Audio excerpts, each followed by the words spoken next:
So, welcome to another episode of Software Architecture on Stream, again from the Software Architecture Gathering here in Berlin. I'm sitting here with Clare. So Clare, do you want to say a few words about yourself? Yeah, so my name is Clare Sudbery and I am a technical coach. What that means is that I work with teams to help them to improve their software delivery practices. And I have been a software engineer for at least 25 years. I've stopped counting now. Yeah. And you're also a novelist? I am a novelist, yes. So I have had 2 novels published. The first was in 2004 and the second was in 2010, I think. Okay. And you actually, so your talk that you gave at the conference, you started with a story. So what kind of story was that? So I'll just tell you the story. Right. It started once upon a time. Yeah. Once upon a time, there was a female software engineer who had a background in maths. So she had a maths degree. And that meant that she was used to being in a minority. So when she studied maths, she was one of maybe between 5 and 10% of the students who were female. And that gave her the idea that girls can't really do maths. This is an idea that exists within society, and this was confirmed by her experience. Only 5 to 10% of these students were girls. She ended up working in software, and again, she was the only girl in the first team of software engineers, or woman in the first team of software engineers that she worked with. And she was surrounded by men. And she was 25 when she got this job, so she wasn't straight out of college. But it seemed like her male colleagues had all been doing it since they were children. You know, they'd at least started coding when they were teenagers. And it always felt like they knew so much more than she did. They were so much more experienced than she was. In the next job that she did, she was always asking to do the interesting stuff that they told her about in the interview, the really complicated, interesting back-end stuff, but they said, no, you don't get to work on that stuff. Like, she only worked a 4-day week, and she was told that, well, you know, you're not serious enough, like, you should be working 7 days a week, so no, you can't possibly do the really interesting, complicated stuff. And then in the next job, when she moved on to another job in the interview, when she was applying for a senior role, they were like, well, why are you applying for a senior role? You don't know enough to be a senior.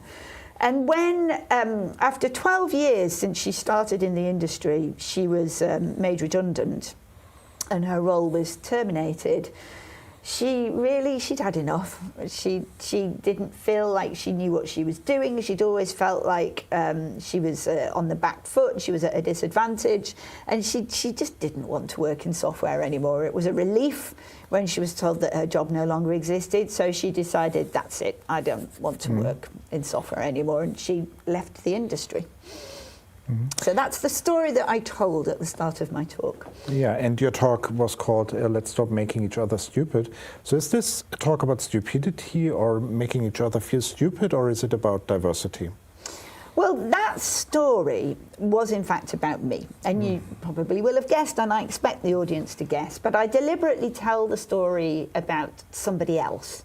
And that's partly because I kind of want the distance of the storytelling, but also because it could be anybody. Right. But it is specifically about a woman. And I do think that even though it's not only women who have experiences like that, it does tend to be a more likely experience for groups who are underrepresented in tech. And actually, as a woman, I'm not in a minority in terms of the human race, right, but I am in a minority in this industry.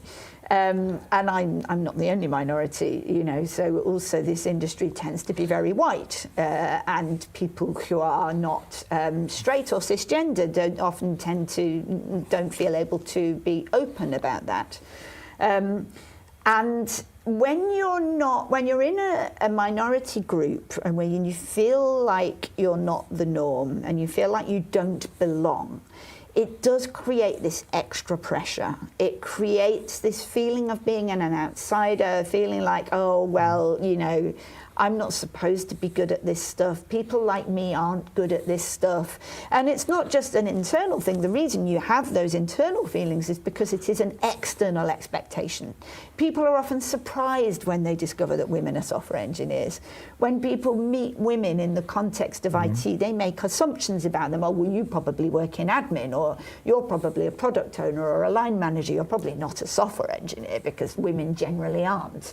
And those expectations and those assumptions put extra pressure on you. But yes, the title of the talk is Let's Stop Making Each Other Feel Stupid.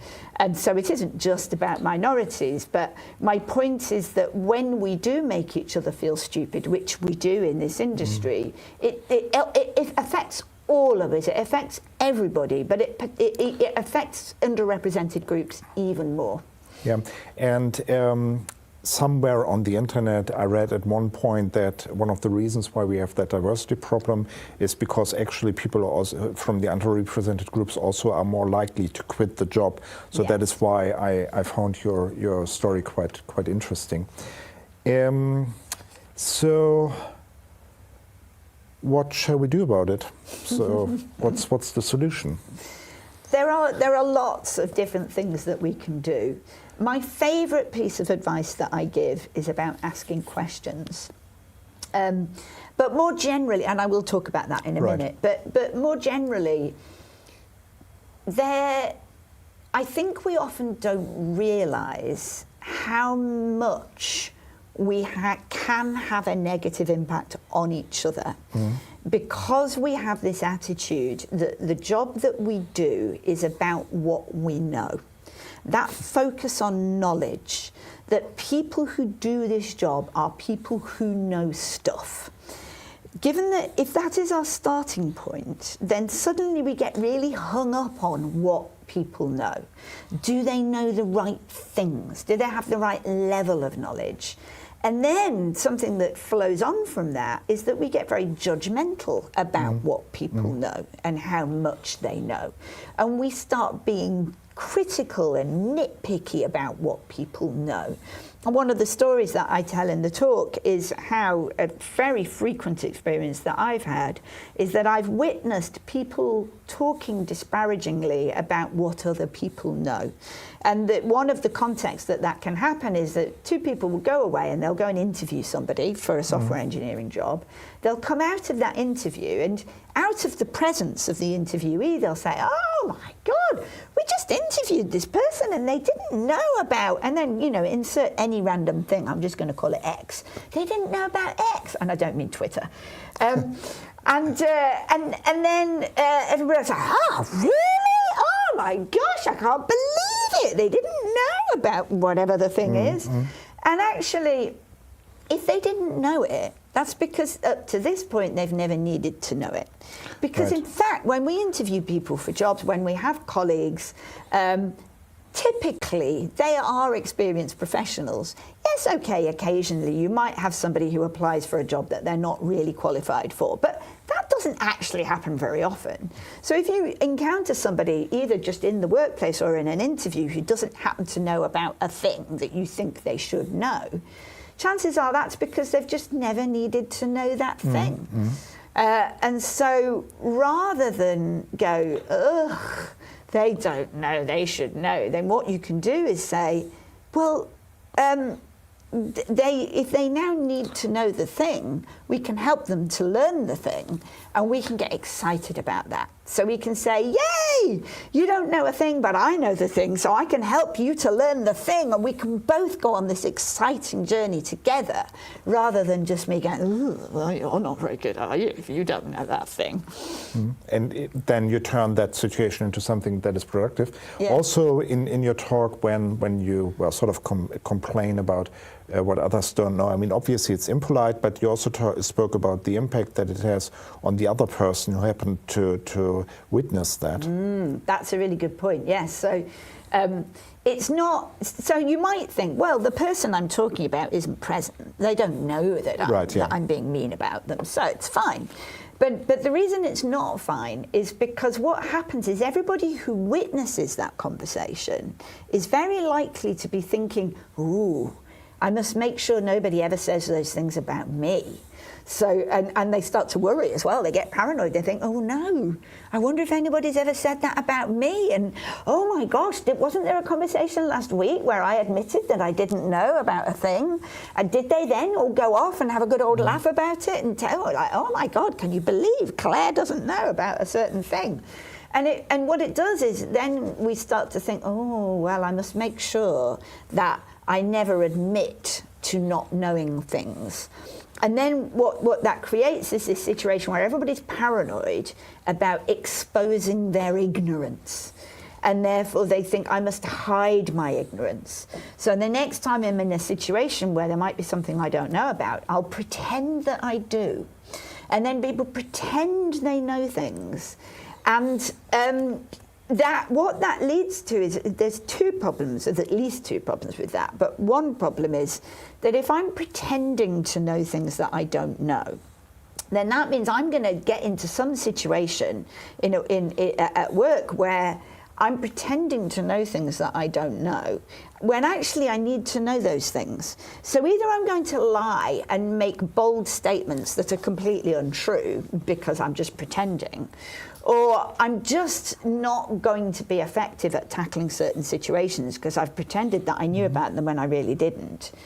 But as well as that, it also means that other people around me who also have the same insecurities are going to see me pretending, and they are either going to know that actually I'm lying, and they're going to think, oh, well, she lies about it, so therefore I should lie about it too.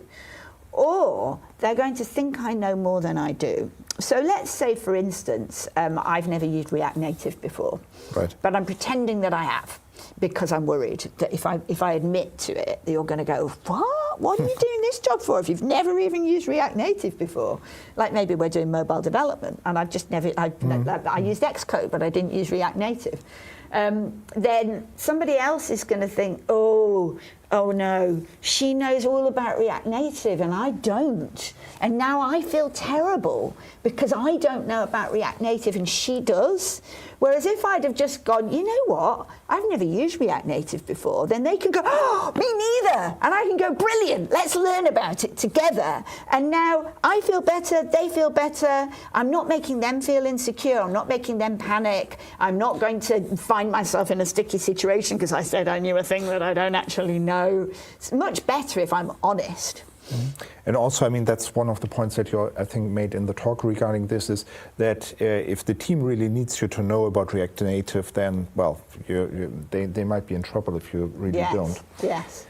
So let me see. There is a question from the audience, in Twitch, from Studelhund69.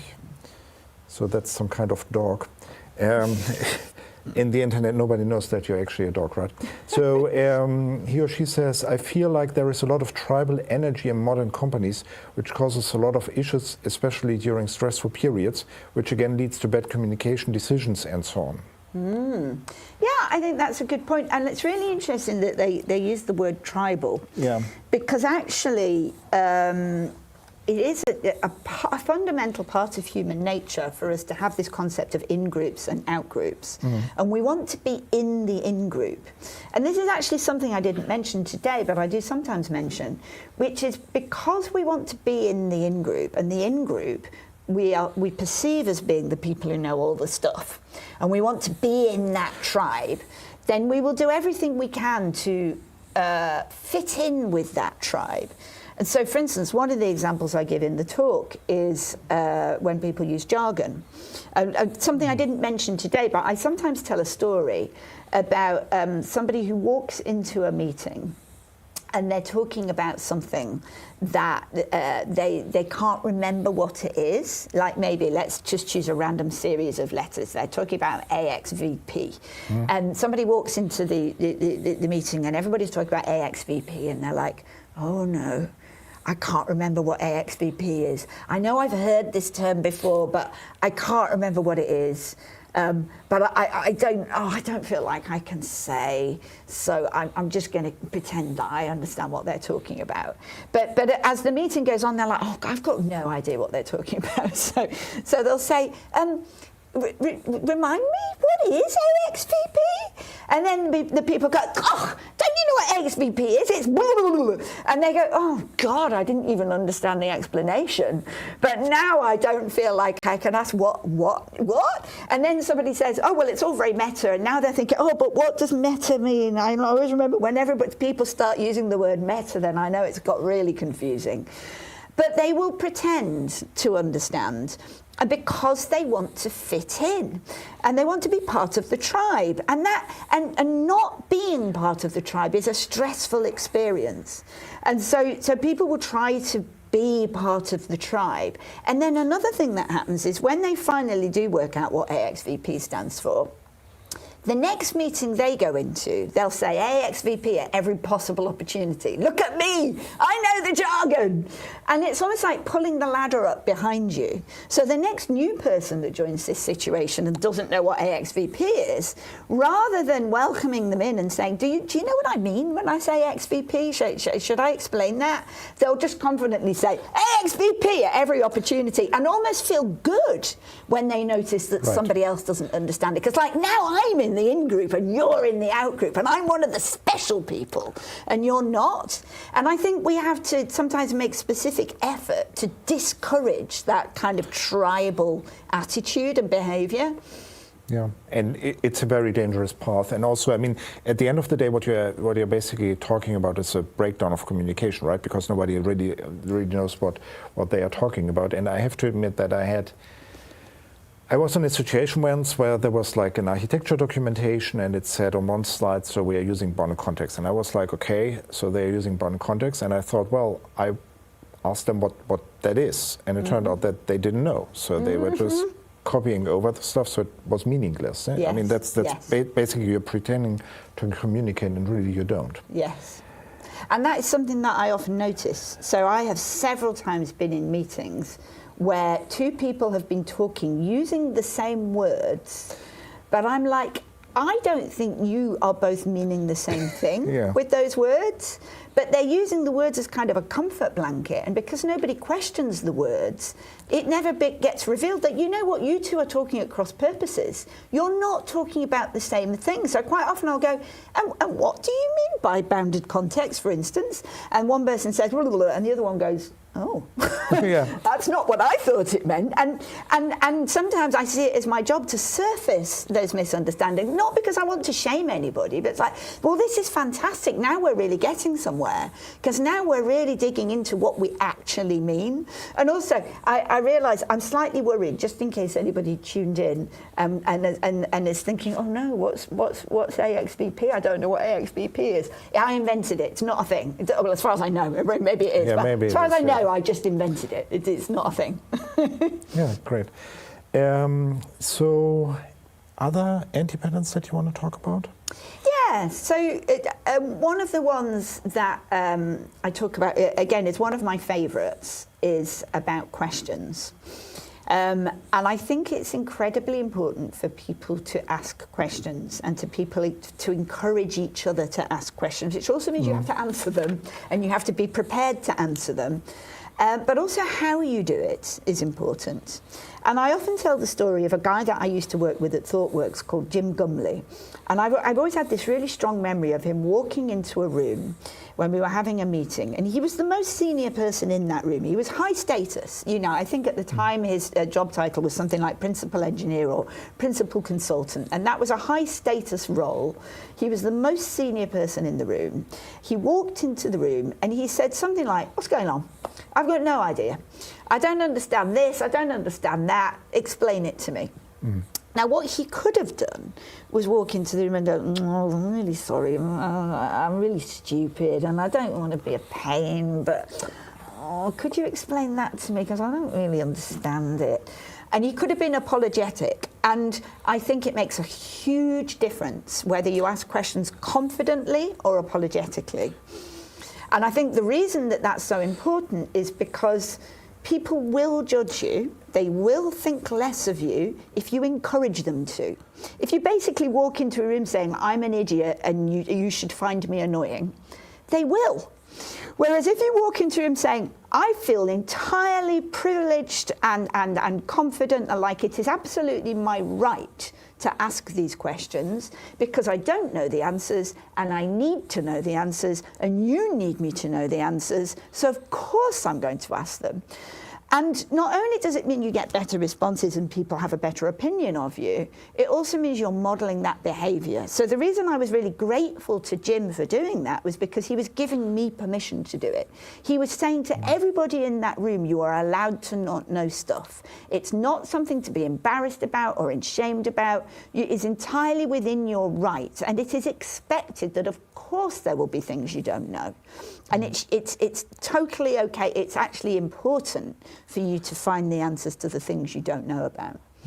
And I mean, I totally agree on how important questions are. And I have to admit that as an external consultant, it's basically an important part of my job to ask questions. And I have the impression that getting the right questions is already half the journey. So maybe that is also an example where, you know, that senior person basically says, okay, these are the questions. This is really what is not clear to anyone. So we should rather clear it up because otherwise we are going to fail. So and then you might, without those questions, you won't be able to do that. Yeah, and actually that's a good point, because one of the things that you can do is structure your questions to demonstrate your knowledge. Particularly if you are worried, don't show that you're worried, be confident, but what you can say is, well, I understand this and I understand this, but I haven't quite grasped yet how these things are connected, or there's a piece missing here.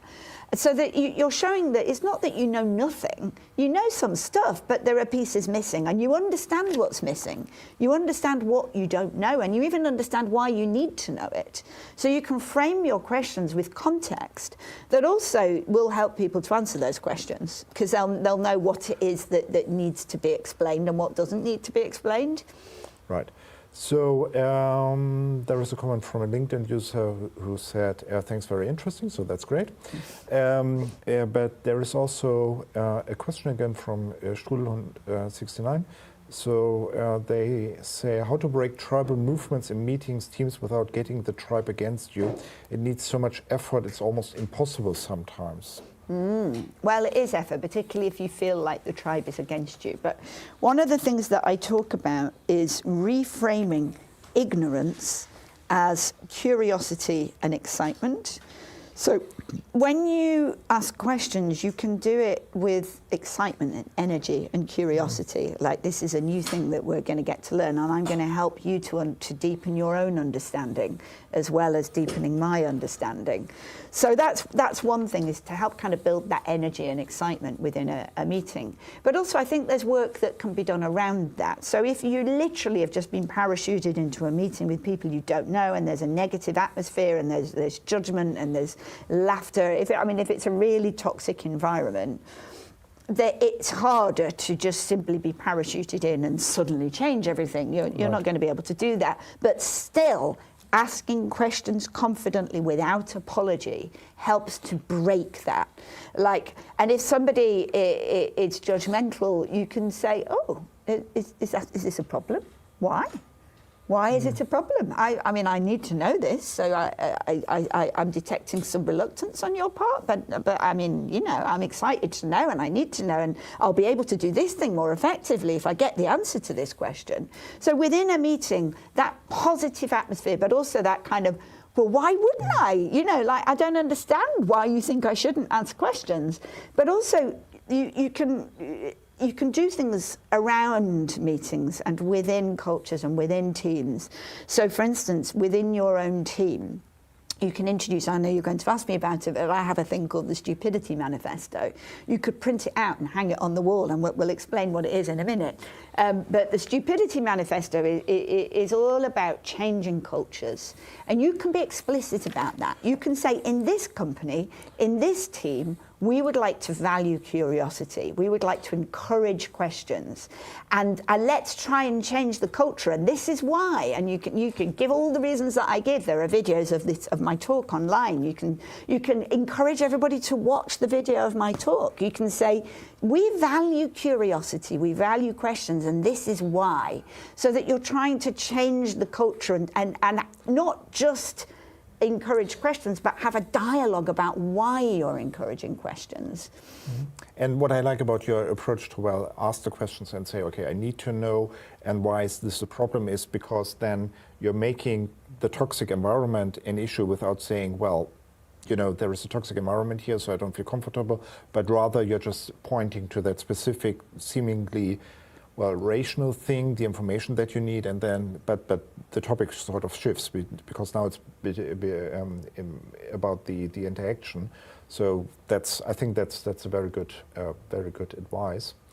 So the Stupidity Manifesto, do you want to read it or shall I? Why don't I read it? Yes. So it goes like this. Let's stop making each other feel stupid. Instead, let's, and then there are bullet points. And the first one is, let's encourage everyone to ask questions. And let's lead by example and be honest when we're confused and when we don't know something. And let's value curiosity over knowledge. It's not about what you know, it's about how willing you are to learn new things and how open you are to that. Let's prioritize clarity over jargon. So let's not all kind of try and prove that we're in the club by making our language as confusing as possible. Let's try and be clear about what we're talking about.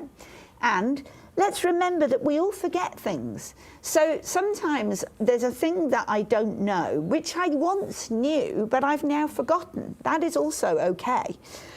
And let's get excited about teaching and learning. So whenever there's something that somebody doesn't know, it's exciting for them because they're going to learn a new thing, and it's exciting for me because I can help them to learn the new thing. After this, let's talk about the Lucky 10,000. And let's acknowledge the broad range of knowledge in our industry and avoid judging someone if their knowledge doesn't match ours. And it finishes with the reiteration of, let's stop making each other feel stupid. Yeah, and we are looking at the top of that Lucky 10,000 cartoon by XKCD. Mm-hmm. And I thought that was also quite an interesting one. So do you want to explain it? Yes. So the Lucky 10,000 is a cartoon by a cartoonist called XKCD. And I think his website is just xkcd.com. So it's very easy to find. He's got just tons and tons and tons of beautiful, insightful cartoons. But this one is called the Lucky 10,000. And he talks about the Diet Coke and Mentos thing. And the Diet Coke and Mentos thing is the fact that if you take a minty sweet called a Mento and you put it in a bottle of Diet Coke, a chemical reaction occurs and it creates a fountain. It comes swooshing out of the top, and it's pretty cool. It's exciting. And he does some spurious maths. So his theory is that by the time everybody is aged 30, they know about the Diet Coke and Mentos thing. And based on the population, the birth rate of America, that means that there will be 10,000 Americans a day learning about the Diet Coke and Mentos thing. And then he says, so let's imagine that you meet somebody who doesn't know about the Diet Coke and Mentos thing. There are two reactions that you could have. You could go, oh, have you been living under a rock? How could you not know about the Diet Coke and Mentos thing, you idiot? So now you've closed everything off, you've made them feel terrible, and that's the end of that. The alternative is that you go, oh, wow, you don't know about the Diet Coke and Mentos thing? This is fantastic, because this means that you are one of today's lucky 10,000. You get to find out about the Diet Coke and Mentos thing, but also I get to show it to you. And then some people just kind of extend the idea. They'll just say, if they meet somebody who doesn't know a thing, they'll say, yes, you're one of today's lucky 10,000.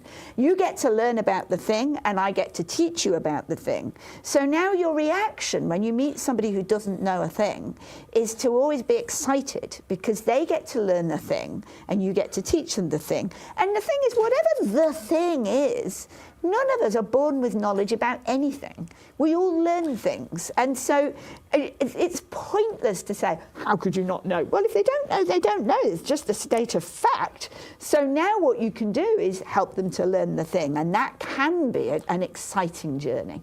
Mm-hmm.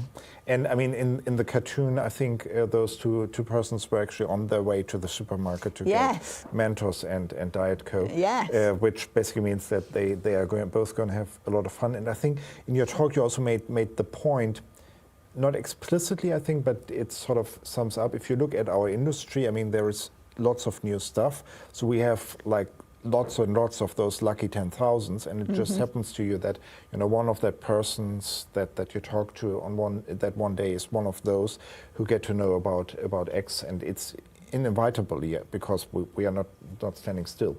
Which leads to the question. So we are at a conference, software architecture gathering. So this is about software architecture. It's about software architects probably. So why did you give that talk here? So what's the takeaway for people who are working on architecture?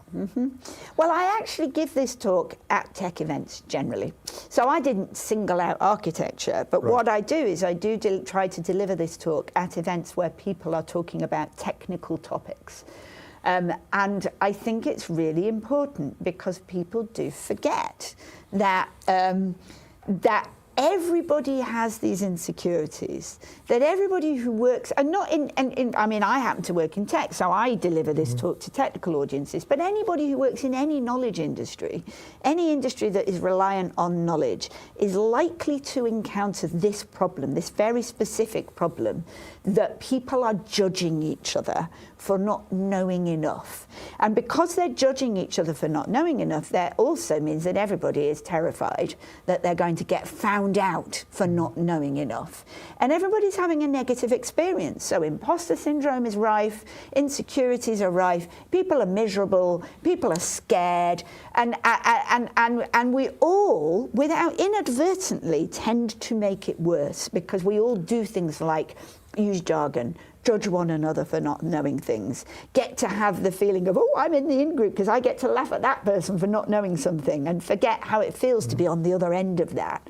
And so it's very deliberate for me that the title of the talk is, and sometimes people have mistranslated it and I've had to correct them when they're putting a conference program together. It's not called Stop Making Each Other Feel Stupid. It's not called Stop Making People Feel Stupid. It's called Let's Stop Making Each Other Feel Stupid. And I'm saying all of us, it's not me telling you off for being a bad person.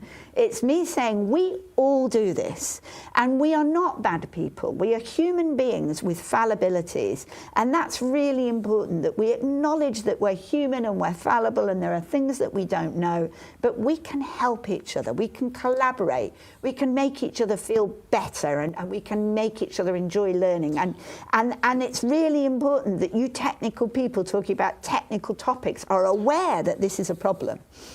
So maybe the takeaway, but correct me if I'm wrong, so maybe the takeaway for architects who are considered senior technical people is that there is this role model about that person who goes into the room and asks that question. So to set, well, a role model and to say, well, I'm the senior person, but I still ask questions. And at the same time, if there is a lack of knowledge somewhere, to, well, work on the lack of knowledge of that person and educate that person. And that is maybe the takeaway for those senior architects? Yeah, absolutely, because typically architects are in senior positions. Right. And I do think it's particularly important for people in senior technical roles to do this. And that's partly because they are an example, they're role models, they are setting the scene, people will look up to them and they will look to them for guidance for how to behave. And so if you're in a senior role and asking simple questions and being honest about what you don't know, what you are doing is giving permission to everybody, including the most junior of people, to say, you know what, if I can do it, you can definitely do it. And as well as that, what can happen is not only do people in senior roles still have insecurities, still have paranoias, still have imposter syndrome, sometimes it can get worse the more you go on, because the more senior you get, the longer you've been in the industry, the more you feel like you're supposed to know everything. Surely, I've been doing this for 25 years. Surely at this point I know everything. And actually, not only do I not, but in some ways I feel like I know less. And that's a really common problem, because the more I know, the more deeply I understand how much I don't know, the more I'm aware of how much complexity there is that I don't understand or that I have forgotten. And so it's really important for me to give myself permission to say, actually, there's always going to be gaps. There is no end to the road of learning. Because apart from anything else, the amount of new complexity and new technologies is exploding and growing exponentially. So I am never going to reach the end of this journey. And it's important for me to give myself permission to say, you know what? I don't know. There's stuff I don't know, and that is okay. Mm-hmm. So I did a presentation at one point where I basically said something that might be quite similar, that if you really consider yourself the one person who is the senior technical person, the expert on everything, it's just such an enormous amount of pressure that I don't see why you would try to be that person. I mean, it's just you have to make your peace with that, and right. Not everybody has made their peace with that, and I have to keep continually making my peace with that, but I have to keep reminding myself there is stuff I don't know, there will always be stuff I don't know, it's okay. Mm-hmm. So you talked about the imposter syndrome, and one of the things that I learned from your talk is that you should explain jargon. So what's the imposter syndrome? Very good point. Thank you. Thank you for asking me that question, because it's so easy to forget that there will be somebody out there, even if they're not watching this, there are definitely people out there who've never come across that term before. So generally the way I understand it is when people talk about imposter syndrome, it's the feeling that you are an imposter. So, and I still have it, infuriatingly. It's crazy. I feel like surely I should have grown out of it by now. But I still worry that people are going to realise that even though that Clare Sudbery, she delivers all of those talks, she writes those blog posts, she's written stuff for O'Reilly, but actually, she only pretends to know about stuff. I worry that people are going to find out that I am in fact an imposter, that I'm pretending to be a knowledgeable expert, but really I don't know as much as I claim to know. And I worry that they're going to find that out and I'm going to get exposed as an imposter. Now the fact is, the reason it's called a syndrome is because people think that they're imposters, but they're not. I'm not an imposter. I genuinely am experienced and knowledgeable and proficient. I genuinely know a lot of stuff. I'm genuinely a good teacher. You can trust me to help you with things. But I have to remind myself of that. And the problem is that people think that they've got this terrible secret, that they're pretending to know things when really they don't, and at some point they're going to get found out. And it's a very, very common phenomenon, particularly for people in senior roles who've been doing it for a long time. They think, I've only got this far because I've tricked people into believing I know what I'm doing, when really I don't. And it's that people think they're imposters, but actually they're not. Yeah, and I mean, first of all, I would argue that it's quite common. So I think, as you mentioned, quite a lot of senior people do have this imposter syndrome. And I also tend to think that if you don't have that, then you have the other problem that you think you know, but really you don't. So it's probably either that or the other one. And I have to, that is concerning, that is also one of the things that I noticed in your talk. So you said that you must not make, you must not sort of belittle yourself if you ask a question. I have to admit, and that I go out there and say publicly that for example, I cannot really program in JavaScript, and and that sort of to set expectations.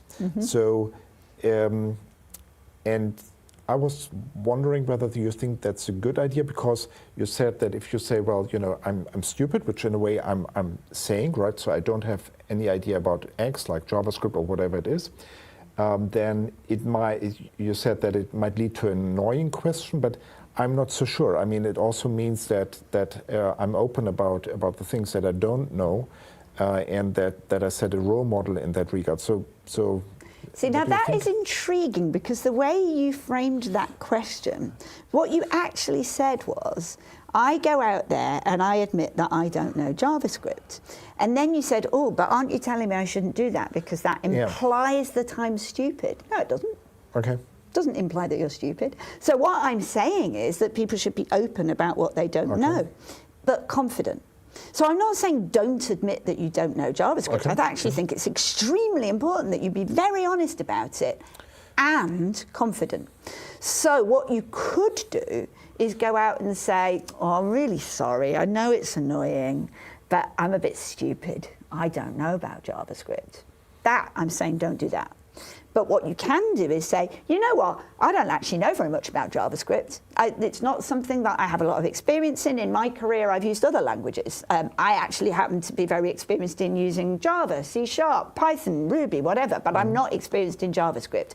And because I'm not experienced in JavaScript, that means that you're going to have to fill in some gaps for me, or that means that I'm going to be using overarching concepts that apply to all languages, but I'm not going to dig into the details of JavaScript because I don't happen to know about that. Or because of that, I brought my colleague with me who's an expert in Java, and they're going to fill those gaps in for me because I don't know about JavaScript. That is you being honest and confident. You're saying, I don't think this is a problem. I'm not apologizing. I'm not saying you should find me annoying because I don't know JavaScript. I'm saying I don't know JavaScript, and that is entirely reasonable because I don't have a brain the size of a planet, and there is a limit to how much stuff I can know, and I just don't happen to know JavaScript. Hey, bite me, you know. And so that's the thing. Really important to be honest, but also really important to be confident. And the alternative, so actually somebody asked the question in the audience, a similar question, although they framed it differently. They said, I have the habit of saying, I'm really sorry for asking this simple question. I know I'm being annoying, or I'm sorry for being annoying. That, I said, no. And I think that the point that they were making is I'm deliberately being humble. I'm showing humility. I'm saying, listen, I know this is annoying, and I'm apologizing in advance for being annoying. And my response to them was, no, what you're doing is you're creating a self-fulfilling prophecy. You're telling them that you're annoying. You're saying, I'm being annoying right now, which means you're making them very likely to think, oh yeah, you are, aren't you? You're really annoying. So you're creating a situation that doesn't have to exist, because the alternative is to say, hey, I need to know a thing, can you help me? And you're saying, you're not, it's like, this isn't a problem. Why would it be a problem? Yeah, it's about exploration. So I think you said that in your talk, and I think that was great. So there is a question from a LinkedIn user, and they ask, why are some companies able to build a collaborative culture successfully while others struggle or fail to do so? Well, I mean, I think you have to really mean it. I think the companies that are successful, they really mean it when they say they want to build a collaborative culture.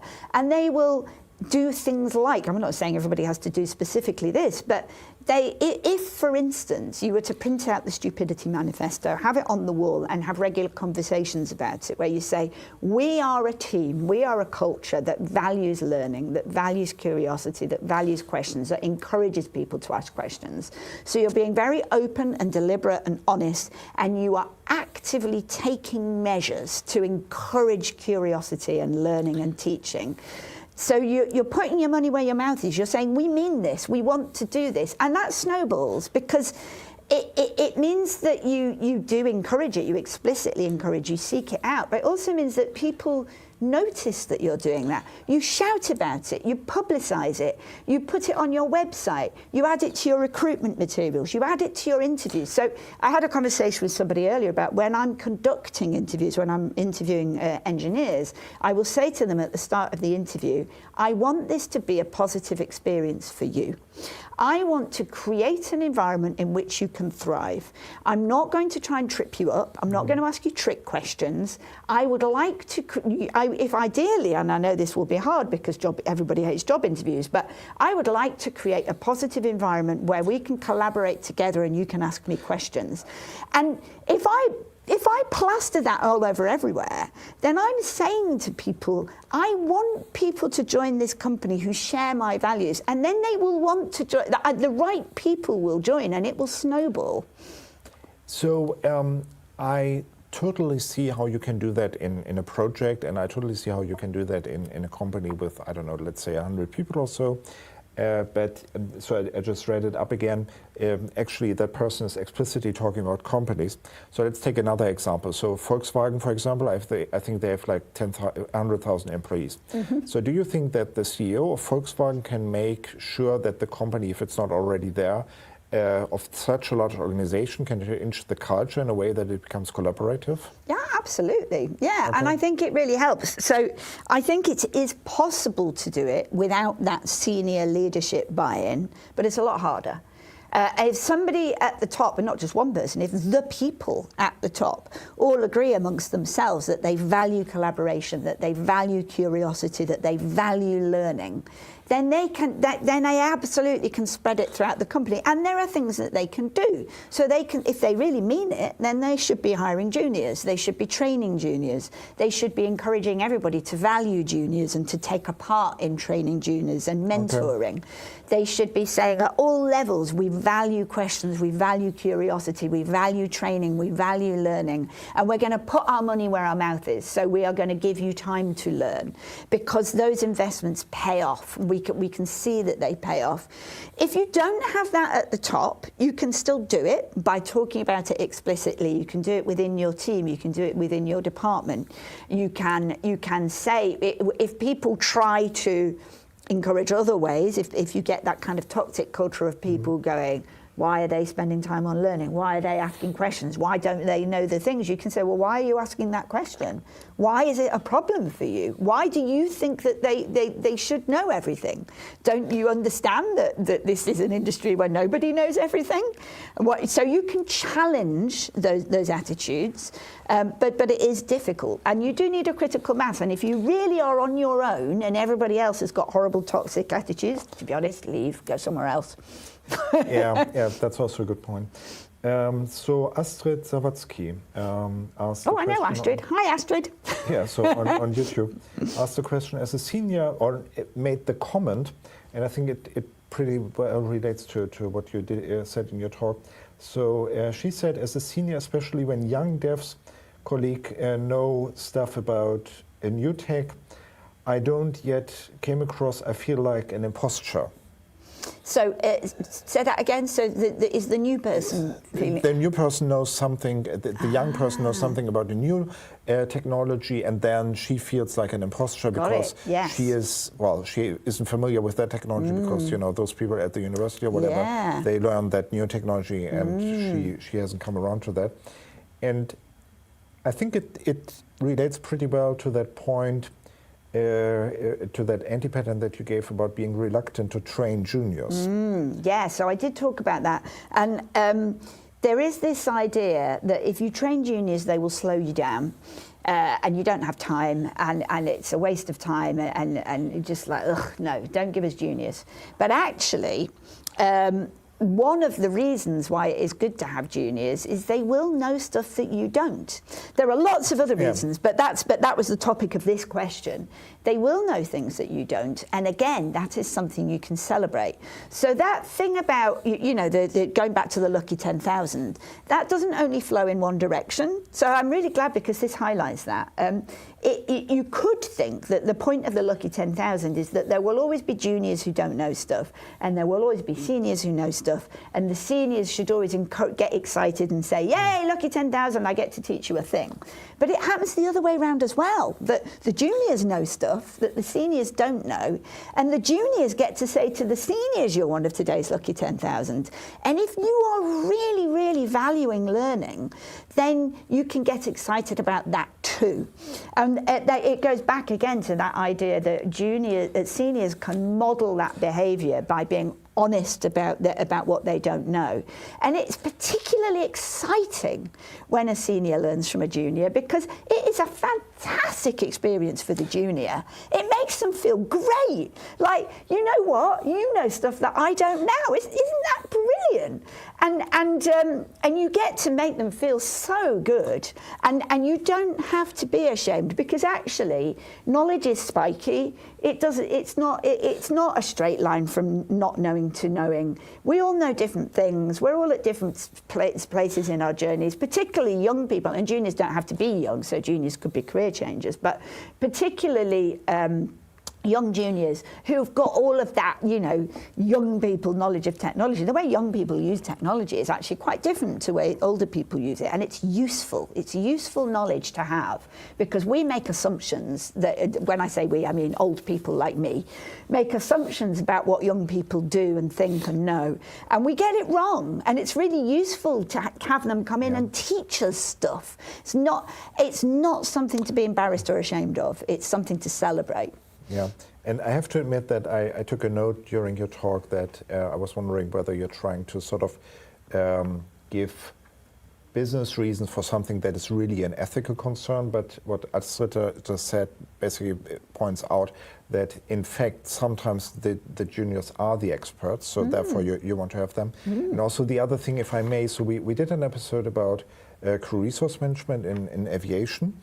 And in aviation, it seems to be that it's pretty clear who's the senior and the junior, because it just boils down to how many hours they spend as a pilot. But still, if you behave in a way that the senior makes the junior aware of that they are the junior and that they don't know stuff, well, at the end of the day, it means that they won't participate in the flight and don't really pay attention, don't point out problems, and that is often the cause for some crashes. And that is why in aviation, at least, pilots are taught in the simulator to behave in a way that they invite feedback from juniors. So I thought that was an interesting point, because it means even in that industry where it boils down to that one thing, like how many hours did you spend on that specific plane, which is different from our industry where we have like a myriad of different technologies. It's still important to have those juniors, because they can definitely add some value. Yeah. Do you want to tell the ending of that story that you gave in the beginning? Because there's a happy ending, and that story, as I left it, had a sad ending.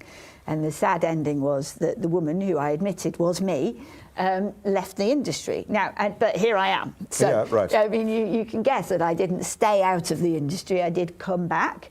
But I think that it's really a really good story in the context of this topic, because what actually happened was, absolutely, as I said, after 12 years in the industry, I was made redundant, and I thought, you know what, I've had enough. I don't want to be in this industry anymore. I don't feel like I know what I'm doing. I don't enjoy it. And I'd like to do something else. So I actually spent 2 years being a writer and trying to make a living as a novelist. Failed. It's very difficult to make a living as a novelist. So then I retrained as a high school maths teacher, and this was an ambition I'd had since I was a child. So I was, finally fulfilling a childhood ambition to be a high school maths teacher, and I knew it would be hard, but I didn't know how hard. And I won't go into too much detail, but basically, teaching teenagers uniquely difficult, particularly as I was in inner city schools where these teenagers were facing poverty and all sorts of problems beyond being a teenager, which already brings a lot of problems. And really the last thing they cared about was maths. And it was very difficult for me to control a classroom of pissed off teenagers. So I didn't succeed in that career. And then I found myself without a job. And I was like, well, what am I going to do now? And I did not think I was coming back. I had no plans to come back. I thought I was done with IT. But right. But I also had 12 years of experience as a software engineer. And I was like, well, I do actually sort of know something about that. It's really the only thing I'm qualified to do, and I need a job. So I came back into the industry, but I came back in at entry level. I got a job with a company who specialized in bringing on graduates and training them. And I said, I'm an empty vessel, fill me up. When I'd been teaching teenagers, I'd been jealous of them because they got to be pupils all day and they got to learn stuff. And I was like, I want to learn stuff. So I said to my new employer, pretend I'm a graduate, pretend I know nothing. And the great thing about that was that I could be completely honest about not knowing stuff. I didn't have to pretend to know things that I didn't know. I didn't feel at all confident. I felt like I'd forgotten everything. And anyway, I was working in new spheres that I hadn't worked in before, web development, never done web development. So it meant that I could say, you know what, I don't know stuff, I'm going to learn stuff, I'm going to ask questions. And the amazing thing was that I realized how powerful it is to confidently ask questions. I was saying, I'm here to learn. I'm not embarrassed about it. I'm not ashamed of it. And my career just went whoosh. You know, I mean, actually, I had 12 years of experience. I wasn't really a junior, but I got promoted so quickly, and I was so successful, and people loved it when I asked questions. They didn't judge me. They didn't think I was stupid. They had huge respect for me, and it was a really useful lesson for me in the power of asking questions and being honest about what you don't know. And you called yourself the Queen of Questions. Yes, yeah, yes, so. I do now have a blog. If you, it's queenofquestions.kit, I think, or something like that. But if you look up Clare Sudbery, Queen of Questions, you'll find my blog. And there is one thing. Oh, and you also have a podcast yourself.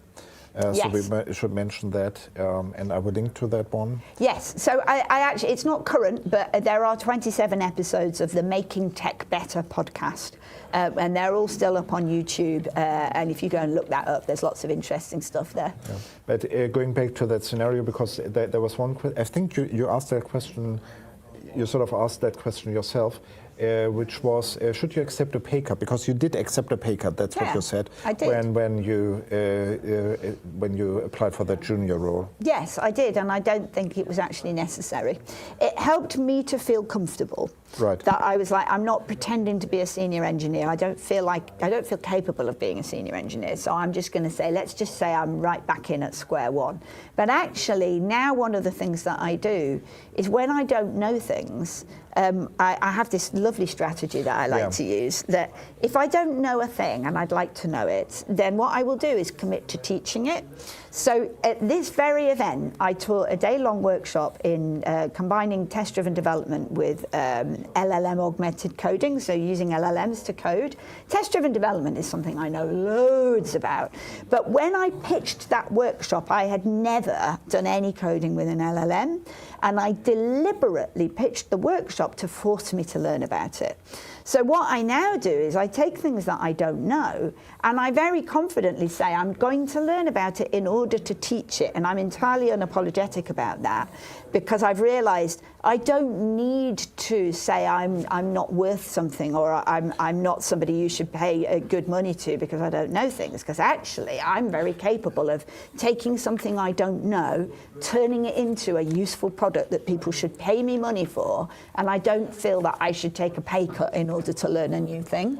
Yeah, and it's also something that seems to be common with authors. So if you really want to understand a subject, write a book about it, which seems to be backwards, right? Because you assume that people who know the subject would write the books, but it's the other way around, maybe. Yes, yes. So anything else we should talk about? Any other things? There's one last thing that I would like to talk about, which is the event Socrates UK. Oh, yeah. So there is a Socrates event in Germany that has been going for a long time, and there is also a UK version. And the Socrates events are software crafting events, and they are open space or unconference events, which means that there is no published content. There are no booked speakers. I can't tell you what the schedule will be in advance, because the content of the event comes from the participants. Everybody leads sessions, everybody proposes content. It tends to happen on the fly, so you don't even need to know in advance what you're going to talk about. You can decide in the afternoon and then propose a session straight away. And it's got this amazing energy because of that. But also there is going to be a training day the day before the main event, which I'm organising, and that will have published content, and that will be for an extra fee. You will get to have training published, delivered by a bunch of really amazing international speakers and internationally recognised experts. But please keep an eye out. It's in June next year, and I'm going to be helping to organise it, so I will be shouting about it on all of my socials. And also, that is something that you also said in your talk. So I would like to thank ISAQB and Software Architecture Gathering for hosting us here and for supporting us. So it's sort of an unknown level of professionalism that we had here with regards to video and audio material. So thanks a lot, and thanks a lot for you for having this conversation with me. And with the audience, thanks to the audience for asking those questions and being a role model about it. So yeah, I think that's it. And hope to see you again in some of the next streams. And it might be, but this is still up in the air, that this is actually the final stream for this year. But we'll see about that. So keep your eyes open on the webpage for any more streams. Thanks a lot, and have a great day. Thank you. Thank you.